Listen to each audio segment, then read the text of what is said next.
the problems with Collins go back a long ways, but basically there was sort of a conspiracy of silence, if you will, of not to talk about it, and anyone who did raise it would be demonized as being unchristian or unchristlike for bad-mouthing or criticizing a fellow Christian believer. And so what am I talking about?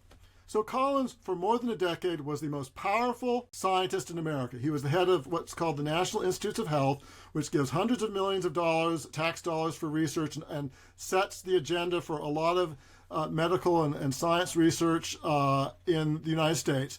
And so he was the head of that. And so he was a really powerful figure. And he was this devout evangelical Christian. Number one, Collins helped weaponize the biblical command to love thy neighbor, which is a biblical command. But he used it as a bludgeon that anyone who disagreed with him on the COVID vaccination, that they were not loving their neighbor, they were being selfish. In fact, in one interview that I cite, he basically says they're responsible for killing thousands of people, including children. Here you had a sincere difference of opinion, conscience-based, some based on abortion, but some also based on efficacy and safety between Christians, and he was demonizing them. And in fact, he supported and advocated mandates that meant that people lost their jobs, fellow Christians lost their jobs. So I would indict him with regard to COVID.